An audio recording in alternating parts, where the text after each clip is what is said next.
Okay. Of course, I took my opening line. I cannot tell you.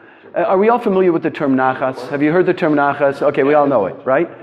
It's that deep soul delight you get when your kids are doing. I mean, primarily when your kids are doing well. The term in Yiddish is called teshep nachas. You just are so grateful. So I'm shepping a lot of nachas tonight. Every time I come back from a trip, especially the first program, right after, there is, we're still sort of like on a crest, and there's still this momentum. And of course, that momentum was augmented by recent horrible events, which I think are also the reason why we might have such a great representation from previous years as well. But in general, I'm just feeling tremendous nachas being here with you, and I wanted to. This was planned way before Pittsburgh. This was happening regardless. This trip, this particular talk, but we shifted gears for obvious reasons. And the title, and by now, unless you're living under a rock, and no one here is, you've read I don't know how many articles and clicked on I don't know how many YouTubes and discussing the Pittsburgh, and highlighting not only the tragedy but the aftermath, because the aftermath has been quite stunning, actually, in a positive way. Quite stunning. And maybe we'll touch on that a little bit. But I want to talk about the Jewish, after Pittsburgh, the Jewish response to hate. The Jewish response to hate. And that's been talked about a lot. So I'm hoping that I'll leave you maybe with some, if not perspectives, but some ideas that may not have been, or amplify on ideas that you've already heard. This past Thursday, I spoke to a group. This was after. I spoke to a group of millennials, primarily in the music industry. These are all people. Most of them, not all of them. Most of them are people who are involved in discovering talent, cultivating that talent. That's what they do. A whole generation of young millennial Jews, very involved in the music industry. I get a text from one of them, who I happen to be very close to. His father lives in the valley, and some of you might know him. Bruce Beard, anyone? Bruce Beard? Yeah, okay. Very close with his son, and he said, Shlomo, we have to call a 9/11 class immediately. That was his text. We have to call a 9/11 class immediately. For his peeps, for the people. So this past Thursday, I spoke about this topic, the Jewish response to hate, and I was followed by somebody from the ADL. And it was at somebody's condo in Century City. And there's only one thing I want to share with you, actually, from that whole thing. I'm going to share with you basically what I shared with them, but one thing I heard that stuck with me. Because I'm waiting. L'chaim. So I want to share that with you at some point during this class, because I want to talk about all the positives, if I dare say that came out of this, because unfortunately in the aftermath of tragedies, sometimes I remember 9/11 clearly. I'm sure we all do. And how it has brought not only the Jewish community together, but America together. And anytime, for the first time in history, an American sports team, the Pittsburgh Penguins, I believe, the Pittsburgh Penguins, embroidered on, the Jewish star, some kind of a Jewish symbol onto their uniform. It's the first time in history that's happened. What? They added a triangle, right? It was right, so that it became a Magen David. Right, exactly. Okay, so I just want to start. Okay, so what is the Jewish response? What is the Jewish response to hate? How do we? And by the way, name me a group that has more experience in this area. Name me a group that has more experience in the area of a response to hate than Jews. Yes. I'm going to remind you to do a refuah of Shlomo. Oh. But also, Rob just texted me, and his mom is in the emergency room, so you can. Okay, so one second. So I want to dedicate this class.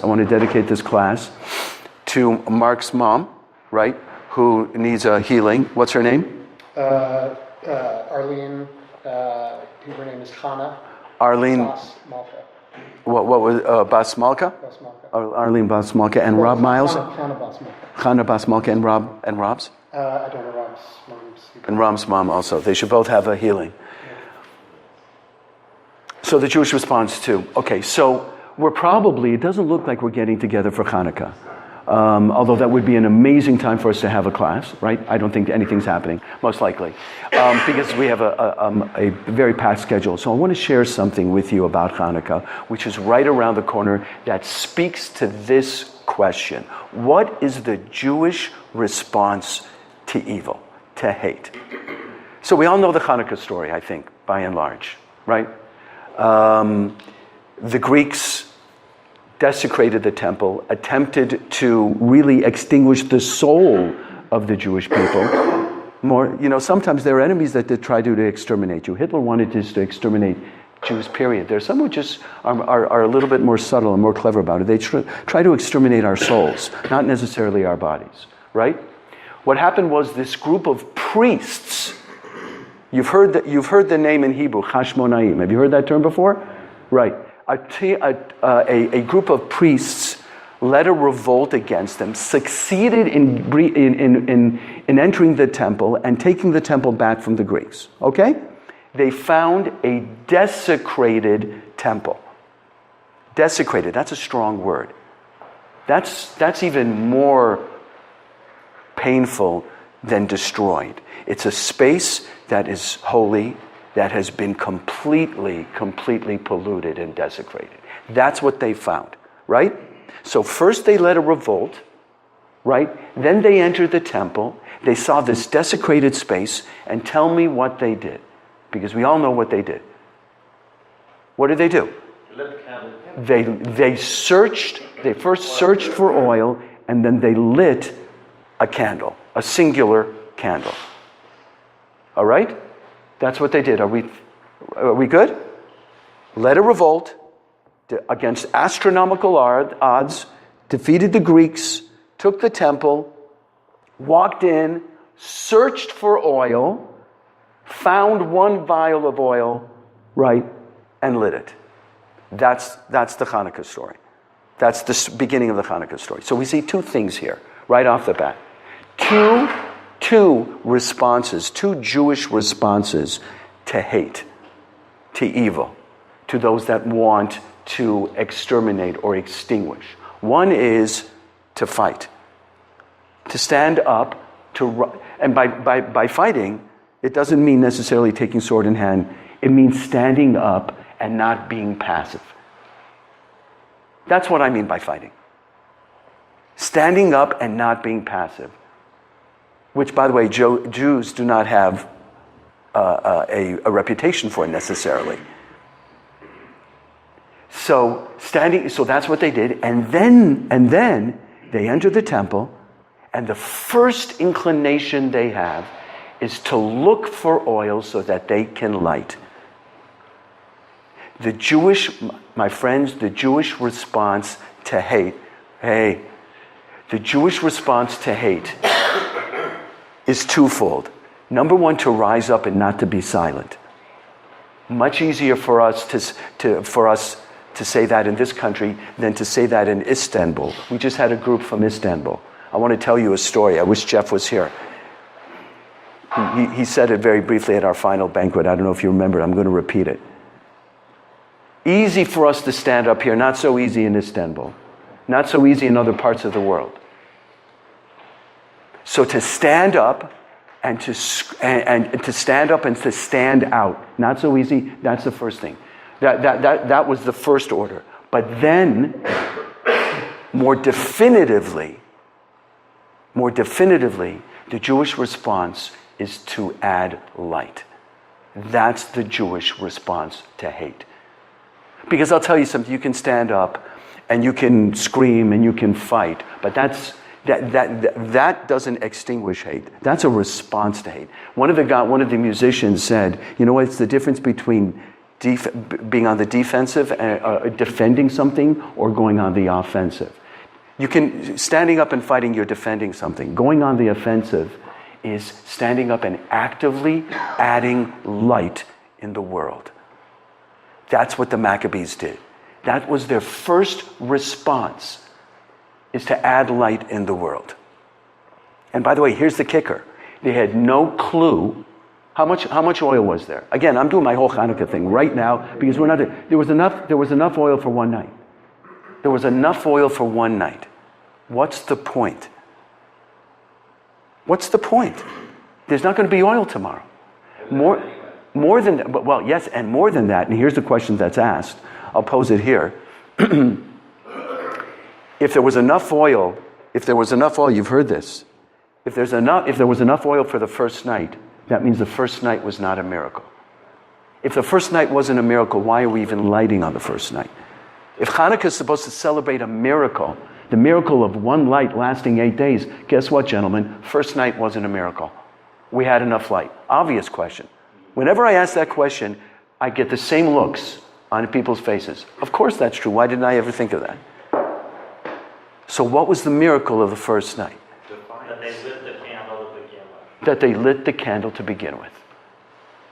In spite of the fact. Despite the fact that they knew that there wasn't going to be oil tomorrow. That's the Jewish way, is to be defiant in the face of evil. To be right, and not to surrender to evil, and not to, more than that, not to give up hope, not to pay attention to the odds. Also, sorry, I'm just interjecting, but just because you don't see a miracle doesn't mean that it's not. And so every moment that you get an opportunity to light a candle, that in itself is a miracle. The fact that By the way, what you're saying is you're anticipating one of the answers that's given to the question. The very fact that they found oil was a miracle.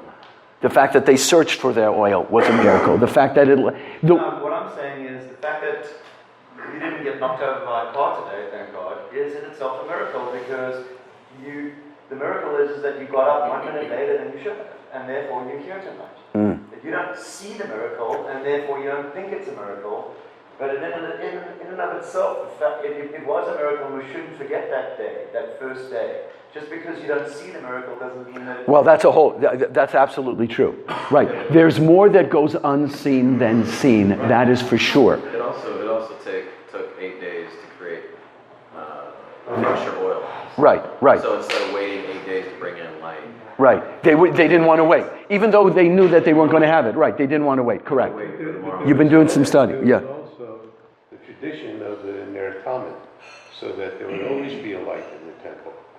Remember, I was there. So Yeah. You were at the temple. Yeah. He's our senior. I think it's important to Hold on, Jason. perhaps One second. put into this mix the fact that the concept of a synagogue, of a temple, of the holy space, always having a light, Right.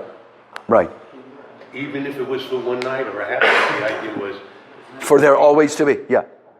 Jason. It seems to be pretty irrational behavior, actually, to light the candle in the first place when you know you're going to need it for the rest of, afterwards. That doesn't seem like the brightest idea to use it all up on the first night. As opposed to using just part of it and extinguishing it and using part. Right. I hear you. What's amazing is that that's what they focus their attention on after you take the temple. That's the point. You would think normally you have a defensive posture and wait for the counterattack. Instead of that... Well, that's you would certainly do that. But tactically, if you read the Bible, that's exactly what happened. They always paid attention to tactics. But here, they stop for a moment Right. to light the oil. Right. Well, as soon as you lose your customs, you lose your identity. So like Julian was saying too, that we have to honor the fact that there's a miracle in everyday occurrences, but also as Jews, if we lose our customs, we lose ourselves and we lose our identity. And if we allowed hate to take Judaism away from us, I noticed a lot of people said that after Pittsburgh, I'm wearing a yarmulke out in public. I've never done it. I'm wearing a yarmulke, or I'll wear this and let somebody see that I'm wearing Hebrew on a t-shirt. Yeah. I mean, it just, there are things that suddenly sprung to people's minds that we normally maybe took for granted, but there are customs, and if we lose those, Well, I think it's more than custom, if I can take a minute, and that is if you take a look at it in light, for example, of Primo Levi's book, the idea is that it's For example, most survivors in concentration camps, other than the lucky ones, and there were lucky ones, were people who had a respect for themselves. They woke up every morning, they washed their face, they did the things, not tradition so much, but kept themselves alive with a respect for themselves. And I think this is also the same kind of a process where you don't let the situation demand of you. You demand of the situation, and you take control. And it seems to me that there's a parallel here that covers a period of a couple of thousand years. Right. Hey, Gary, I'm sorry. And then you. It kind of borrows on what Ralph was just saying, the idea that I always assumed that they lit the candle as a response to the desecration that they found. It was to try and desecrate, if that's a word, but to remove the taint on the synagogue, because they're bringing back into it their own ritual in the light of God, to try to erase the blight that the enemies brought into the room. Well, that's very similar, yeah. Yeah, are you sure? Okay, so I want to play off of this. There was a great Jewish debate on what to do when this happened. They just didn't walk in and go, let's light the candle. I mean, there was a big debate on what to do. And there wasn't enough oil. And to have a miracle, you have to have all the pieces. To have good luck, it doesn't just happen. You got to make it happen. So the miracle was because of what we did, not. Well, right? I hear what you're saying. Just to play off what you said, everyone knows the word mazel, right? We all know the word mazel. Do you realize that word is actually an acronym? The word mazel is actually an acronym. Here's the word. It's very powerful. It's very empowering. I hope that's not me. Okay. Mazel, mem, zayin, lamed. In Hebrew, words are not random. Mem, zayin, lamed. Mem stands for makom, place. Zayin stands for zman, time. Lamed stands for limud, knowledge. You have to be in the right place at the right time and know what to do, and you create your own mazel. Mazel isn't something that just happens. What? Very cool. Can you write that down before you leave? Yeah, well, no, I have it right here. So we create our own mazel. We are active participants in our own mazel. It doesn't just happen to us without our involvement. We are actively involved in creating our own mazel. So we have to, but one of the point that I really want to make, because, and this actually came up in the other session, and there was a heated debate afterwards, after the ADL guy spoke, about what I shared and what he shared, about what is the best response. And there were a couple of people there, two of them, not ironically, were both originally from Israel. And their point was, the best response to hate is to stand up and fight. That's the IDF, that's the Mossad. Thank God we have Israel. And if we didn't have Israel, that was their response. I'm grateful for the IDF, grateful for Israel. My father's a Holocaust survivor. He went there right afterwards, or soon afterwards, three years afterwards. Grateful for it. But in my humble opinion, right, as wonderful as the Iron Dome is, right, and as wonderful as our sophisticated army and advanced military is, right, that does not only is it the only way to respond or the best way to respond, that doesn't define the Jewish people.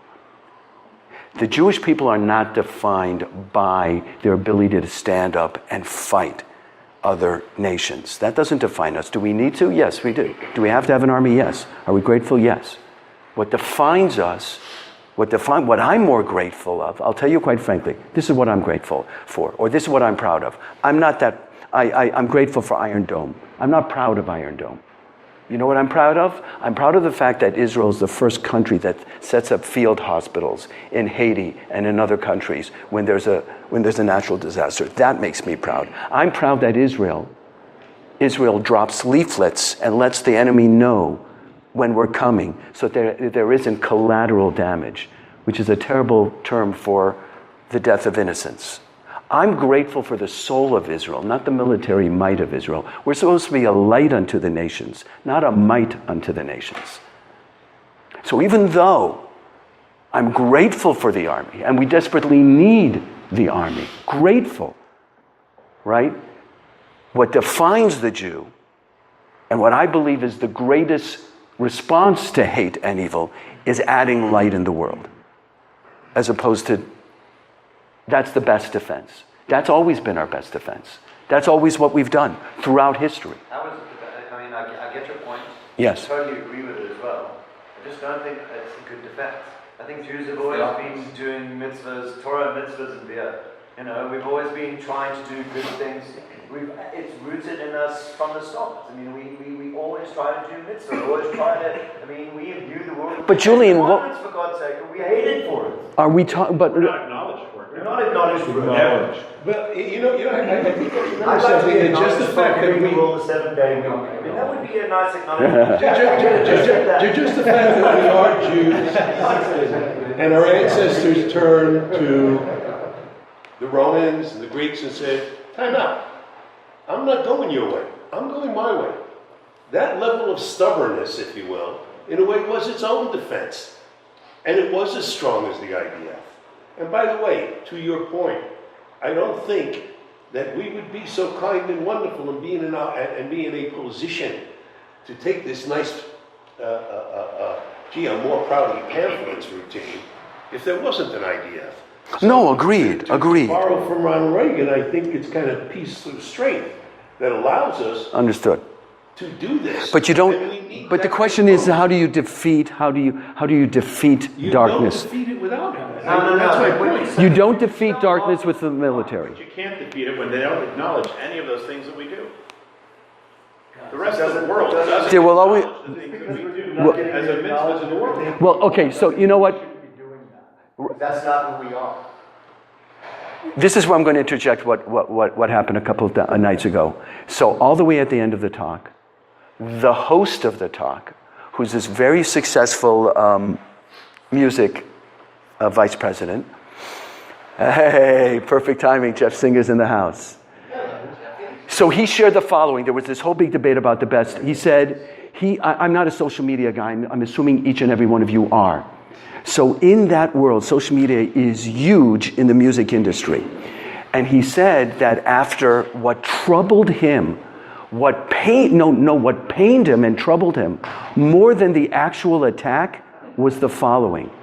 Right after the attack on social media, he said after Orlando, there was, throughout social media, we stand with Orlando. Right after Paris, we stand with Paris. Right after fill in the blank, we stand with fill in the blank. He said, in the circles that I traveled in, not one of my peers said, we stand with Pittsburgh. Not one. And he said, what is going on? I'm talking about in the circles that he travels in. That's all the circles. In the well, I don't know. But he said that was such a revelation to him that one second you can't acknowledge that either people are afraid of acknowledging it or they, yes. Well, because unfortunately, schmucks like Roger Waters have made Israel a pariah. Well, he went on to say that. No, right, because he tries to get all these other musicians to boycott and not perform in Israel. So it has become, unfortunately, a very divisive subject for the musicians that are like, screw you, we're playing there and we're supporting, It's not just music, it's the whole world. Well, I know, I'm just... Jews stand up for Jews, nobody else does. Yeah. Scott. But see, that's part of the issue. So it's ironic, but that exact thing is what I posted and took a beating on last week. Because I found it incredibly ironic that after all these shootings and all these different things, that everybody stands for everybody, France and, Orlando, or rightfully Las Vegas, legitimately. black kids in hoods and all this other stuff, but not the Jews standing for the Jews, and everybody turned it into a gun issue, not an anti-Semitism issue. Right. Yeah. And that very sentiment about what about the Jews, interestingly enough, by a lot of Jews, got sort of brushed aside and turned it into a So do you know what he said? And you know what they were all saying? I'm just giving you, because what I want everyone to do, what we want, is to have a concrete response to this, not just to be passive. And I think that this has really unleashed a lot of people. Then and there they all said they all committed to calling their clients, right, and telling them about Israel and bringing them to or creating information sessions about Israel, and there was this swell. It was really something to experience. He was so appalled by this and so, in a way, terrified by it that he said, we got to do something. I'm sorry. Gary. Well, I'm two things. I'm confused by what you just said because it suggests that they're equating Pittsburgh and Israel. But the other thing is, I was at Shabbat services on Friday night. I went to VBS with my father and watched Rabbi Feinstein speak. And happened to have my sister with me, who's the religion reporter for the New York Times, and it ended up in the Saturday's paper.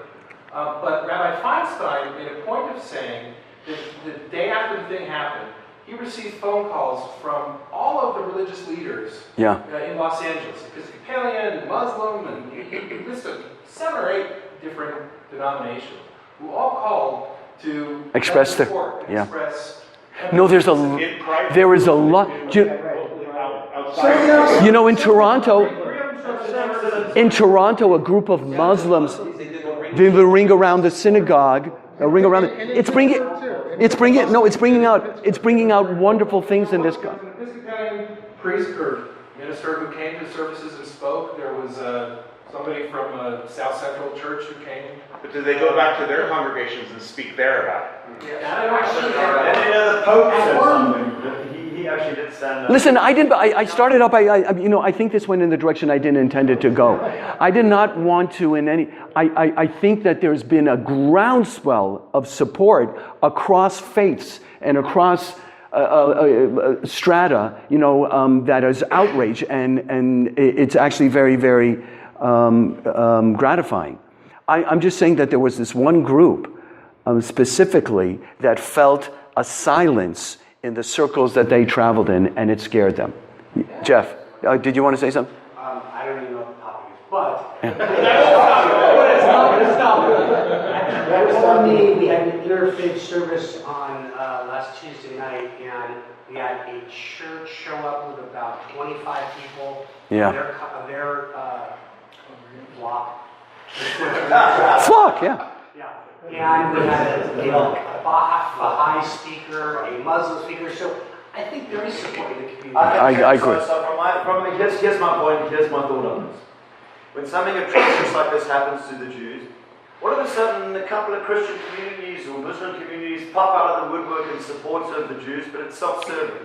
It's for them to say, look at us, we're so supportive of the Jews. We're like amazing. I'm not sure I feel that. I'm telling you that this is the case. I'm not sure I feel that. They're not standing up when these things don't happen, and it's happening all the time. That's the first thing.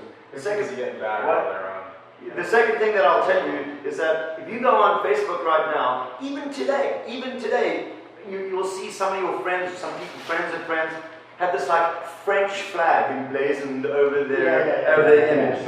This is still remnants of when those French kids were shot in some club in Paris. They were not Jews, they were French, okay, by ISIS. Okay? The point is that the entire world has come, not communities, not religious communities, but actual people themselves are still, it's 2 years later, they still got the French flag emblazoned over them. It's 1 day later, 1 week later, and I don't see a Magen David on anybody's face on Facebook. Because even Jews are scared to wear a Magen David on the outside of the actual shirt. No, it's because it's not about anti-Semitism. But it is. No, it's about guns. We've got to take away the guns. That's the problem. Okay, well, this class is being hijacked. Hold on 1 second. You need to argue with them. Yeah. No, I do. Absolutely. That like all of a sudden, doing a bunch of mitzvahs and spreading light in the face of all of this is going to, cause the world to look at us and say, you know what? Yeah, they really are. They're wonderful. But wait, and we should come out and support them. But you're out of your mind, man. Oh, hold on. I so appreciate your honesty. I really do. No, I'm not.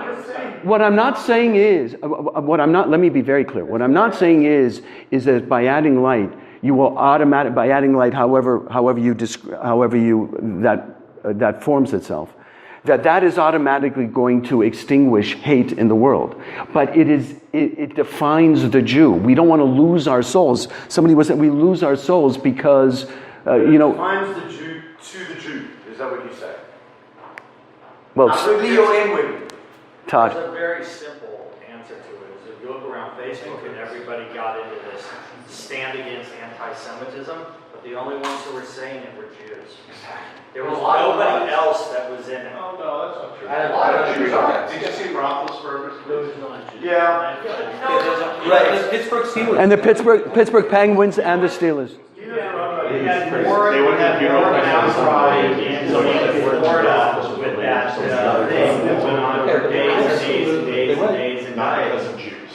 You know, But it's 100%. Oh, hold on. Okay, I want to bring it back. I'll bring it back for you. Bring it back. In about a week, we'll be old news anyways. So It's already old, not right. us. This hatred isn't going anywhere. It's been around since the Torah, and it's going to be there. It's not going anywhere. We just have the internet now, so we all know about it as soon as it happens. But this shit happened 3,000 years ago. It happened 2,000 years ago. It happened 1,000 years ago. It happened so forth, so on. Agreed. So what's our Next response? news cycle. What are we going to do? Because next week hopefully it won't be Jewish, but it'll be somebody else. So what's our response? What do we do about it? That's what you're asking. Well, that's what I'm asking. Keep the light going. I mean, Julie, Don't. if one light lights another one. So even if, look at around us right now. 50 guys in a room having this conversation. Bring this dialogue out into the world. Bring it to other Jews. Bring it to other people. Keep it going. It is our responsibility to keep that light shining. And one candle lights 100 other candles, 1,000 other candles. We need to talk to people that are going to have an open ear and an open mind and an open heart. It is our responsibility 100% to keep this story in the news, to keep it in people's attention, to make sure that people know that there is anti-Semitism across the board, in every corner, on every side, and it has to be addressed. And it is our responsibility as Jews 100% to share that message and to share it with the world, and even to share it with other Jews that may be afraid and may not be speaking about it. Okay, one more, and then we're going. I think the young bucks want to. Oh, You actually just said it. It's not on anybody but us to pick ourselves up and dust ourselves off and move on with our lives. It's not on anyone but us. So I couldn't agree. Not put it on. okay. Scott. No, that's what He's right, it is our responsibility, but the problem is, and Julian said it, and I agree 100%, is that there are so many Jews that are turning it into something that it's not. Which is? Okay? I don't know, I posted this the other day. Imagine what it could have been turned into.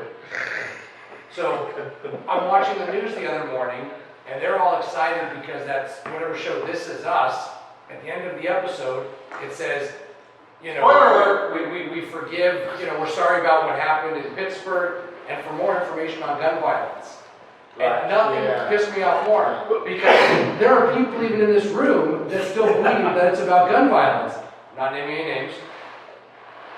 More about gun violence than But the fact anti-Semitism. is that this is not a gun violence issue. And, the fact is that this is about anti-Semitism, and it is our job to bring it forward. But when we're getting pushed back from people, including Jews in the community, that are not acknowledging that this has to be about anti-Semitism before it's about guns, that's the key. Do you know what? Okay. This comes back to the point, and then I want to move forward. This comes back to the point that I opened up with. There are two responses, and both responses were expressed very passionately between many of you. One response is to stand up and fight. That's the first thing that the Maccabees did. That's the first thing that the Maccabees did, right? And then the second response, which I consider the most definitive response, is to continue to add light in the world. Not to become cynical ever that, what's the point? No one appreciates us. You can fall into such a rabbit hole, a cynical rabbit hole with that thinking, that what's the point? I'll tell you what the point is. That's what we're here for. Do you know what Hitler wrote in Mein Kampf? In 1925, before Hitler rose to power, he was imprisoned as a crackpot. And he wrote his Mein Kampf, which means my struggle. And one of the most chilling quotes of all of his quotes, and you've heard me use it before, is the following. The Jew has inflicted two wounds on society: circumcision, restraint, and conscience. Hitler nailed us. He knew us better than we knew ourselves. That's exactly what we've done. Those are two wounds that we're proud of. Those are two wounds that we have to continue to bring to the world, to fester in the world. Conscience. We are the conscience of the world. When it says that the Jew is a light unto the nation, it's not so that we feel any kind of elitist pride. It's because we have literally, I believe, a mission in this world. Does it mean that non-Jews don't have conscience? No, of course it doesn't mean that. It doesn't mean that at all. But it's the hallmark of the Jew. We never want to lose that. We never want to say, what's the point? They're not listening. They don't get it. Then we lose ourselves and we sell our souls. That's what defines us. Let me ask you, gentlemen. It boggles my mind that we're still here. Do you know, I read a book on the origins of the world. Origins of life, of the cosmos. Do you know what the first life form, according to most scientists, was? The first life form to appear? A bacteria. Do you know statistically, according to most scientists, and you can look this up, statistically the likelihood of a bacteria evolving, continuing in evolution so that it leads to, I'm not coming out against evolution, it's not incompatible with the Torah, so I'm not even going there. But you know statistically the likelihood? It's beyond calculation. The likelihood of a bacteria evolving into. Do you know what the likelihood of us sitting in this room is? Of Julian opening up his house? No, I'm only joking. I am a bacteria. Yeah. You're more of a virus. What's the likelihood? What's the likelihood? What boggles my mind, and I was thinking about this on the way here because I was thinking, I wanted to add something to what I was saying, and this came to me as I was stuck in traffic. What's the likelihood of us being here? Why are we here? Not only, forget about numbers and statistics. Why haven't we checked out? Why hasn't the Jew checked out? Long ago. Because of turmoil. I don't know what you mean. I think Why don't we take the path of least resistance? lasts long enough, most American Jews will check out. But we're still here, and we've never disappeared. We've never disappeared. You ever wanted you to do something? Okay, but I agree with that. But that's a simplification. If my life would be easier, Purpose. well, so again, I mean, tell me if you think I'm wrong.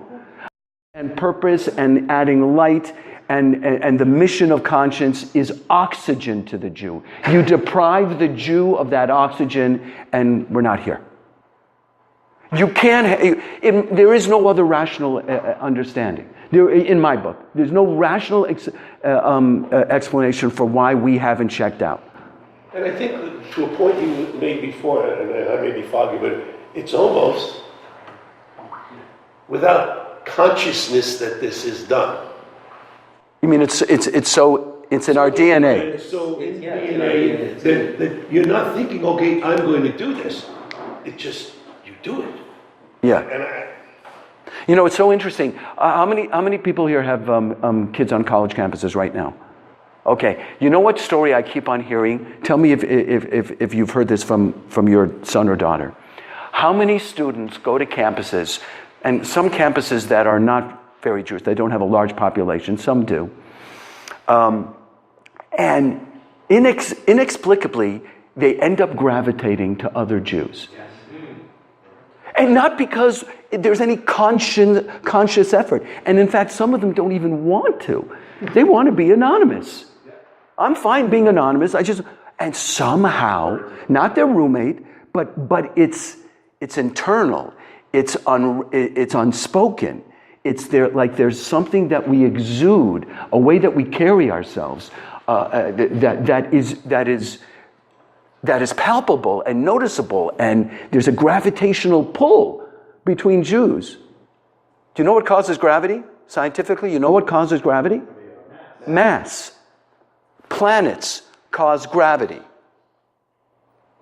When you have mass, you cause people to gravitate towards you. What I was saying earlier is that the fact that you feel a little different in society because you are a Jew either because of persecution or because you're just different because you're a Jew. You recognize those similarities in other Jews. It's our differences that keep us together. And when you assimilate to the point where you don't know the difference between a Jew and a non-Jew because you've just been raised in such secular society that your idea of being Jewish is having a bar mitzvah and celebrating Hanukkah instead of Christmas. That's what your whole idea of as being a Jew. You don't really understand what it means to be a Jew. And those Jews don't gravitate towards other Jews on campuses. It's only the Jews whose parents maybe lit Shabbos. I have to tell you, well, one thing. I have to jump in here. I grew up observant, not Chabad, but I have to tell you this story. Maybe you've heard me, some of you have heard me say this. A successful business person once approached the Lubavitcher Rebbe. And he was a successful business person, but he was very unfulfilled in his life, and he wanted to get a blessing from the rabbi to leave what he was doing, his business, right, and dedicate his life to kiruv. Have you heard that term before? Kiruv is the term for this whole movement of bringing Jews closer to their Judaism. It's called kiruv. What? Aish is involved in kiruv. Aish is not the only place, but it's a very successful place involved in kiruv. So that's what he said. Rabbi, may I have a blessing? I want to leave my business and dedicate myself to the Jewish people and dedicate myself to kiruv. This is what he said. The rabbi said. He said like this: you have my blessing, but don't ever use the word kiruv again. That's pretty chilling. You know why? Because that's what Chabad does. They're viral. There's a Chabad in Zaire. There's a Chabad in Mumbai. There's a Chabad in Budapest. There's a Chabad, I think there's even a Chabad in New York, I'm pretty sure. They're everywhere. Did I say this at the Kotel just now? Yes. I did say it at the Kotel. So you know what his response was? Don't use kiruv, because kiruv implies, right, that a Jew is far away. You're bringing him closer. A Jew is never far away. You use the right phrase. You use the right teaching. You introduce him to the right book. He has the right experience. He has the right Israel trip. He's there like this. So let us never for a moment think that this person's so assimilated, this person is so far that he can't change, he can't come back. Like this, he could come back. Yes. Like this, with the right people. Jeff, yes or no? Yeah. Who says no, but I say I'll tell you why. I've been first-hand at it. I've seen my family. My wife. There was aunts that listen. They marry out of their faith. Their children no longer have any identity with that faith whatsoever. They raise in secularhood, and then they themselves, those children, marry out of their faith, and they're. So it's okay. Listen, of course, as you estrange yourself, but there are also so many stories of kids that grew up without anything, right? And there's inexplicable. Hold on to those stories. I think the amount of stories where people recognize that, oh my God, I have this Jewish neshama and I'm coming back, or there's one for every 1,000 that leave in You may be right, but God forbid we stop hoping for that. But that was the experience of the whole trip. Julian, my grandfather was an atheist, and I went on the trip and came back. And that's amazing, man. Yeah. And you are one of those guys that, like, Do you know what? You know who's not here? You know who's not here who would stand up and walk over to me and just take the mark, Aryeh, and tell a joke? No, Mike Drath. Mike Drath should be here. Mike Drath, who was on last year's trip, who was supposed to be the madrich. He was the madrich for 24 hours, and then he had to leave. He came on the trip, and from day one, he said, listen, I have no idea why I'm here. I don't believe in this stuff. I'm cynical. What? By the end of 6.5 days, the power, he experienced a transformation. I don't want us ever To think that a person's soul is so completely removed that he can't be touched, and he can't be moved, and he can't be brought back. Ever. Yes, Boris. I've seen that this, I'm fresh off the recent trip to Israel, and then, the shooting in Pittsburgh. One thing, and I was trying to figure out, like, how do I bring back Israel, and what do I do? I come from like a super apathetic, American Jewish background. But one thing that jumped out at me, is this statement that keeps ringing in my head, is if you're not part of the solution, you're part of the problem. And that's something that just kind of sticks with me, and I don't know what the solution is, but I know that, But you want to be part of it. I want to be a part of it. That's the direction I want to go in. It's like, when you talk about, light versus darkness, light a candle, if that's their solution, good. If opening up your house for this is your solution, good. That's good. Right. If coming here, right, for me, is part of the solution, that's good. So maybe all of us, like, just doing something in that direction is good. When I say add light, I mean, light takes many forms. It's not one particular thing, but do something positive in the world. Obviously, we have a diet for that. It's called mitzvot. But and then just knowing that if I'm doing nothing, even if I think it's nothing, it's part of the problem. So that means it defaults to something. Okay. Listen, we off-roaded, which is always fine. I don't mind off-roading. But I want to come back because I want to share 2 more points with you, and then we can continue to off-road. I want to share a quote with you from a rabbi, a very close friend of mine. My wife grew up country club Brentwood Reform. And she went to Israel, right? Met a rabbi who also grew up, although his parents were Holocaust survivors, who was a musician, a rock musician, went to Israel, had a trip, never returned. He's still there now. He lives in the old city. My wife became observant through his outreach center, and I taught for them in Israel in the old city. He said the following. So again, I want to share 2 more points with you, how to respond, a good response for us. He said, when a person kills another person, it's homicide. When a Jew kills another Jew, it's suicide. Jews, one of the things that always comes out, that is always amplified, and it's something that unfortunately we shouldn't need a tragedy to feel, is a strong sense of unity. Throughout the history, the rabbis have always talked about how the lack of Jewish unity has always opened up the door to tragedy. And we're living in fractious times. We're living in times where there's so much partisanship, where no one's mind is open to another person's opinion. We're always preparing our answer, and we're never paying attention to what another person is saying, and we dismiss that. Jewish unity should be an essential response, an automatic response to something like this. To pay attention, not to judge people who have different opinions than you, not just to assume that they're coming from a flawed place, and especially in this country. So that's one idea I want to leave with you, because we travel in circles, and within our very group, right, there are different opinions, and there should be different opinions, and that's fine, and that's absolutely fine. I never judge anybody by their opinion. I judge whether they're genuine or not. If you're genuine and you're authentic and you have a different opinion than mine, I'm going to respect where you're coming from, and I may passionately disagree. But I'm going to respect where you're coming from if you are in fact genuine and you're not trying to rattle my swords. Sometimes people just want to be provocateurs. Some people genuinely believe in opinions that are different than yours. Jeff, did you want to say something? No. Okay. The last thing I want to share, and then I want to open it up, is this. Is that all the time I have? No. Is that David Aaron? Yeah, is that David Aaron? So you mentioned, I have a close friend who used to be a top talent agent here and walked away. And he walked away because he got burnt out. He told me all about it. He just wasn't happy with what he was doing on a day-to-day basis.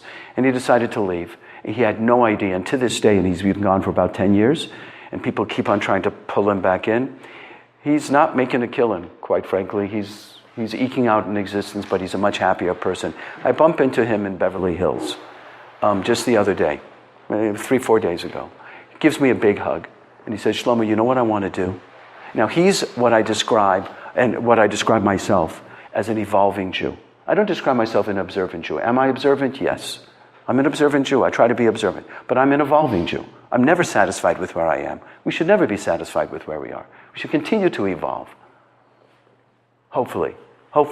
Become more enlightened, more sensitive, more compassionate, more courageous. All of the above. We should never be... He's an evolving Jew. He said, you know what I want to do? He's not observant at all. I want to put on a yarmulke, right, with a light shining on it, and I just want to walk the streets. That was his response. It was so... that he would, and it just amplified what a lot of people are feeling. This tremendous need to express pride in being Jewish. Pride and no fear. That's what that is. Pride and no fear in being Jewish. That was his response. That's what he wants to do. So I want to share a story with you. I may have shared this once before, but just in case. About 4 years ago, my business office is in Beverly Hills, on North Beverly Drive, right across the street from Nate and Al's, if you know where that is. I always joke that thank God, what? Who doesn't know where Nate and Al's? Yeah, exactly. I joke that thank God Nate and Al's isn't kosher because my cholesterol would be crazy. Thank God. I have a coffee bean. So I'm there. I'm in Beverly Hills. And a guy joins our firm. A young guy. Must have been 24. Very interesting. He grew up Reform. He starts talking. He sees my yarmulke. He comes in. He says, do you mind if we talk? I said, no, welcome. And we sat down and schmoozed. And he proceeded to tell me that he joined the IDF right out of college. And he recently returned. And now it was time for him to think about long-term plans professionally and so on and so forth. But he joined the IDF. I was immediately impressed with him. And I was questioning him, cueing him why he did that. Fine. We had a conversation. We committed to stay in touch. His cubicle was right in front of my office. So I'm sitting in my office. Door is locked, but I have a window. And his cubicle is in front of my office with his back towards me. Right? So I'm only seeing his back. One day, it was a casual Friday, he comes in without a shirt that has a collar on it. It's like a polo shirt, like a V-neck shirt. I'm sitting in my office and I'm looking at it, and of course I see the back of him, his back is towards me, and I think I see a tattoo on his neck. And it seems to be, the lettering seems to be in Hebrew. So that sort of like was interesting. So I get up and I walk out of my office, and now I'm standing behind him, which creeped the heck out of him. Right? And tattooed on the back of his neck was Yud Hey Vav Hey, the name of God that appears in the Torah that we're not allowed to pronounce. That just was shocking. I've never seen a tattoo like that. So I joke with him. I said, you know you can never erase that tattoo. You know, you're not supposed to have a tattoo, but if you have a tattoo and it's God's name, what do? Do you remove the tattoo, or do you, because if you remove the tattoo, you're erasing God's name. What do? You don't remove the tattoo. You don't erase God's name, you keep the tattoo there. So I said, you know, you can't erase that tattoo, jokingly. And then I asked him why it was there. And this is what he said. At the age of 13, he's a bar mitzvah. He goes to a sports camp in the valley. And he was one of 2 Jews in the sports camp. One of 2 Jews. And the other Jew came over to him, of course. They didn't know each other before. And he said, don't tell anybody that you're Jewish. It'll be much better for you. That's what he said. Don't tell anyone you're Jewish. Now, I don't know how many people were there. Maybe 100, maybe 150, 200. It riled him. I was so impressed with how riled he was at such a young age. So at the age of 13, after that camp, right, he had the name of God tattooed on his neck. He's not an observer. He doesn't wear a yarmulke. He doesn't celebrate Shabbos. He was so appalled that someone would be so afraid to be known as a Jew. He said, I never want to feel that in my life. So he had the name tattooed. We have to be, easier said than done, certainly easier here than in Istanbul. Jeff, I was going to tell the story. I told it on Thursday night already. I'm telling it across town, everywhere. For those of you who weren't there, we were on the Shabbos of a lifetime. The Shabbos meal that we went to was with the group from Istanbul. It was a group of about 8 men and a rabbi. It was a hot day in Jerusalem. It was a long walk. It was much longer than I thought. We walked right by the president's house. We schmoozed with the guards, right? And they were there in their wool suits and heavy taluses. They walked the whole way in their taluses, in their talit. And I'm thinking, what's up with that? Just leave it at the hotel. That's what I did. Why are you walking with a talus? So I'm walking with Jeff, and I pointed out to him, and this is what Jeff said. And it was spot on. He said, because they can. That's why. Because in Istanbul, they can't do that. You can't walk the streets with a talus. That's the only time I got the answer before. By the way, I quote you, and I attribute it to you. Did you ask? What? No, we didn't ask him. We didn't ask him. But it's clear. You're right. I didn't ask him because I was afraid that they wouldn't give me that answer, and I love that answer. I actually asked them. Yes? I asked them before I announced it at the final lunch Banquet. And they, that's why, because they couldn't. Can you imagine? You can't do this. So every moment, every opportunity I have to be wrapped in this publicly and proudly and safely, I'm going to do that. We have to be lights in the world. We all travel in circles where we can affect people just by the way we carry ourselves. The way we carry ourselves, the way we speak, the way we conduct business, the way we speak to a waitress, the way we manage a portfolio. We can be lights in the world. We have to be lights in the world. And we have to be proud of being Jewish. Easier said than done. It's easy for me. I'm also in business. For me, it was never a decision whether I was going to take off a yarmulke. I know people who sacrificed and risked a lot to put on a yarmulke in business. I'm not that guy. I can't take credit for that. There was never a question in my mind that I was going to have a yarmulke on my head. I wasn't going to take it off. But I didn't realize until 3 or 4 years into my professional career what an amazing opportunity I was given to change stereotypes of what a Jew is by the way I behave in the world. We all have that opportunity. If we want to know what we can do in the world, we can be lights, we can project light, we can exude light, that's what we can do in the world. And we should be proud. Yes? I was just going to say, but to do that, you have to do the same thing that those people did the first night in the temple, which is have hope. Not lose hope. Not lose hope and have hope, which Yeah. is why we continue to fight and continue to do what we do and be positive and have hope. Yeah. Yeah. It's a very hopeful and very Jewish way that this is being said. But I want to go back to something that Julian, I knew it. I knew it. You may forget that you're a Jew, but others will not let you forget that you're a Jew. So you might as well be a Jew. Be a Jew. Exactly. Do you know what a mother, this is so tragic, I don't even know if I can get through this story. A mother from Los Angeles sent her kid to Birthright. And he came back, like a lot of kids, and he was so deeply moved. He was so authentically himself. He wanted to return to Israel and join the IDF. It happens. Not everyone goes to that. And his parents pleaded with him not to do that. Not only for safety reasons, but he had a trajectory. We all have trajectories. Come back, go to college, and then if you still want to join the IDF, join the IDF. Do it. They weren't not supporting him. So he surrendered to that. He understood it, he surrendered, he loved his parents. And then he was killed in a car accident. by a drunk driver in this country. And his mother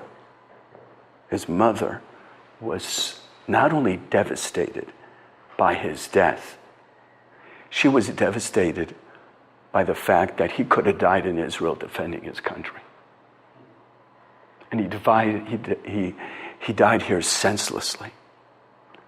Now, that doesn't mean that living here, you can't live an elevated life and impact the world and defend Judaism. But sometimes, I was just playing off of what you just said. I want to finish with a brief story. Because I want us to leave with something concrete. And maybe hopefully you feel, each one in our own way are thinking, okay, what can I do to add light? How can I, in the circles that I travel in, how can I stand up? Not only add light, but stand up and be vigilant. I'm not preaching. Bill Maher I just saw Bill Maher. I happen to be a fan of his. He's a liberal, but he also takes liberals to task. So I like people who are honest, whether you're a liberal or a conservative. I just like people who are not just uniform and monolithic, and I think he is. So you know what he said? He had a person on who I don't care for, but he said, after World War II, they said that the Jews, they complained about the Jews, or they judged the Jews for going like sheep to the slaughter. And now that we have the IDF, they're condemning us for defending ourselves.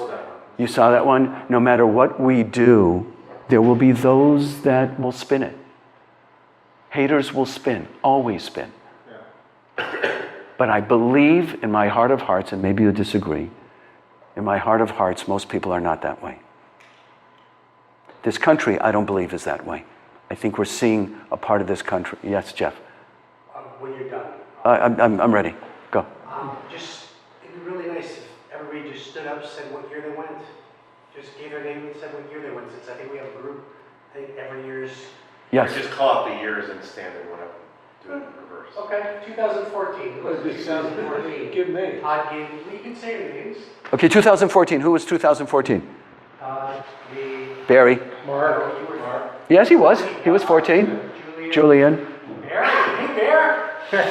I wonder who that ball head was scrunched down like that. Okay, 15. Who's 15? Okay, we got 3. Okay. 16? Oh. 17? Okay, 18. Oh, yeah. The fires. Hey, guys, call the guys who are here. Tell me the next time. It's good to see everybody. Yeah. I got something to say, right? Yes, please. I want to respond to Julian because I think he's right, but I think numbers have played in our favor because we're about quality, not quantity. So this you spoke. Mark. Like his power of his Judaism is worth 100 average Jews, right? So you're right. I mean, we're losing Jews left and right, but the ones that are here are so much stronger than the average. So you're right, but the strength in the numbers. I don't disagree with you. I hate to label any Jew as average. I'm just saying, like as a, when you compare it, just my point is when someone does choose to stay, right? Because most Jews today are choosing to be Jewish, and it takes a lot of strength to do that. So they're more powerful than 100 people who are not necessarily choosing or just being. So the other thing is I just posted about this today. I knew this was about Pittsburgh, but I know nothing about lighting a light into the world. When tragedy happens, it's part of, like I said, it's part of history. It's part of the Torah. You can almost read every story in the Torah. There's it's like a romantic novel. There's tragedy and then there's a hero. There's always death. There's always some kind of destruction, because it's an opportunity. This is an opportunity for us to do good. We have opportunities every day, but most of the time we're not inspired, or the average people aren't, or that mosque in Toronto, whether it's real or not, they weren't inspired. But something happened to inspire us. So it's a huge opportunity, like a lot of light. And one little light takes out an entire room of darkness. So we can't ever forget that. We kind of downplay, I helped the lady across the street. It's not a big deal. Oh, but the truth is, it's a huge deal. Like every little thing we do is a big mother bleeping deal. You know, because I believe strongly that, you know, like you make this room pitch black, and you light a tiny little candle, and it lights up the whole room. Well, that's Shlomo's point, is that you do one mitzvah, and then that's the power of it, that Right. in defiance of hate, which is darkness, So- you do a mitzvah. So the other thing is, I think we get wrapped up in our Judaism a lot, and it's good. But I think when you do it selfishly, when it's not necessarily about being Jewish or Jews themselves, like in this case, it was obviously a bunch of Jews got killed, but when you're doing good just to do it, it's much more powerful. When it becomes about being Jewish and doing it for other Jews, it's a little bit of a selfish thing. It's about us. And when we just think and feel about ourselves, that's also when we don't do as much good as we can. When we have a responsibility in the entire world. God gave us He chose. Why are we so successful? Because we're chosen. They taught us. They taught you when you were little, dude. You're the chosen one, Julia. You can do anything, right? No other faith has taught that. But we are. That's why every time you sit and imagine as a kid, you think you're going to be the president, you think you're going to change the world, because we as Jews do. So we have to remember we're the moral guidance for the entire world. We're the moral guidance for Muslims, for Christians, for non-Jews, for Australians, for Americans. Wouldn't it be great if they saw it that way? Yeah. Well, no, But that shouldn't dissuade us at all. Right. In other words, our essence is our essence. We should not in any way compromise that just because it's not recognized. And by the way, somebody said this before. You can have an effect on the planet without even knowing it. You can have an effect on a person without knowing it. A lot of growth happens invisibly. A lot of impact happens invisibly. I never want us to stop believing in the power that we have, each and every one of us have, to make a difference in the world. Because that literally is our oxygen. It's the only reason we're here. It's the only reason we've survived. Well, that, every time somebody's tried to kill us, it's survival. But the thing is that it's not mutually exclusive to being defensive. It's not. It's not. It doesn't mean that the idea should not exist. It doesn't mean you shouldn't carry it. That's not the point.